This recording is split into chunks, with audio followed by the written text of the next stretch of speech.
ಒಳ ಮೀಸಲಾತಿ ವಿಚಾರದಲ್ಲಿ ನುಡಿದಂತೆ ನಡೆದಿದ್ದೇವೆ ಅಂತ ಬೆಳಗಾವಿಯಲ್ಲಿ ಸಚಿವ ಸತೀಶ್ ಜಾರಕಿಹೊಳಿ ಈ ರೀತಿಯಾಗಿ ಹೇಳಿಕೆಯನ್ನು ಕೊಟ್ಟಿದ್ದಾರೆ. ಸಮಾಜ ವಿವಿಧ ಸಂಘಟನೆಗಳು ಸೇರಿ ಒಪ್ಪಿಗೆ ಕೂಡ ಸಿಕ್ಕಿವೆ. ಸೊ ಬಿಜೆಪಿಗೆ ವಿವಾದ ಬಗೆಹರಿದಿದ್ದು ಅರಗಿಸಿಕೊಳ್ಳಲು ಅವರಿಗೆ ಆಗ್ತಾ ಇಲ್ಲ. ಸೊ ಒಳ್ಳೆ ಕೆಲಸವನ್ನ ಸ್ವಾಗತ ಮಾಡಬೇಕಿತ್ತು, ಅದು ಹಾಗಾಗ್ತಿಲ್ಲ ಅಂಥೇಳಿ ಸತೀಶ್ ಜಾರಕಿಹೊಳಿ ಈ ರೀತಿಯಾಗಿ ಆಕ್ರೋಶವನ್ನು ಹೊರಹಾಕಿದ್ರು. ಕಾಂಗ್ರೆಸ್ ಪಕ್ಷದ ಐತಿಹಾಸಿಕ ತೀರ್ಮಾನ ಇದು ಅಂತ ಸಚಿವರಾಗಿರುವಂಥ ಸತೀಶ್ ಜಾರಕಿಹೊಳಿ ಈ ರೀತಿಯಾಗಿ ಹೇಳಿಕೆಯನ್ನು ಕೊಟ್ಟಿದ್ದಾರೆ.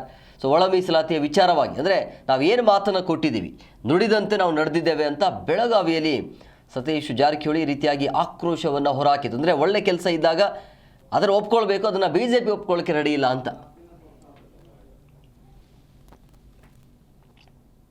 ಪಕ್ಷ ವಿರೋಧ ಮಾಡಿದವ್ರ ಕೆಲಸ ಅಂತ ಅವ್ರದ್ದು ಒಳ್ಳೇದು ಮಾಡಿದೆ, ಒಳ್ಳೇದು ಸ್ವಾಗತ ಮಾಡಬೇಕು. ಎರಡೂ ಸಮಾಜದ ಮುಖಂಡರು ಕೂತು ಮುಖ್ಯಮಂತ್ರಿಗಳ ಸಮ್ಮುಖದಲ್ಲಿ ಅಧಿಕಾರಿಗಳೆಲ್ಲ ಚರ್ಚೆ ಮಾಡಿ ಎಲ್ಲರೂ ಹ್ಯಾಪಿ ಆಗಿದ್ದಾರೆ.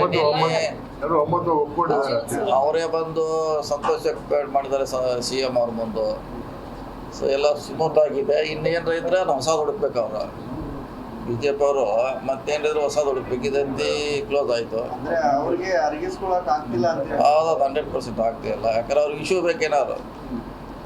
ಇದು ಇಶ್ಯೂ ಚುನಾವಣೆವರೆಗೆ ಮುಂದುವಯ್ಬೇಕಂತಿತ್ತು.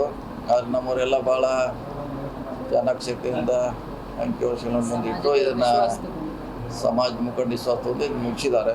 ಇದು ಒಂದು ಐತಿಹಾಸಿಕ ತೀರ್ಮಾನ ನಮ್ಮ ಪಕ್ಷದಿಂದ. ಈಗ ಒಳ ಮೀಸಲಾತಿ ಸಮಸ್ಯೆಯನ್ನು ಬಗೆಹರಿಸಿದೆ, ಆದ್ರೆ ಪಕ್ಷದ ಒಳಗಿನ ಒಳಬೇಗುದಿ ಇನ್ನೂ ಕುದಿತಾ ಇದೆ.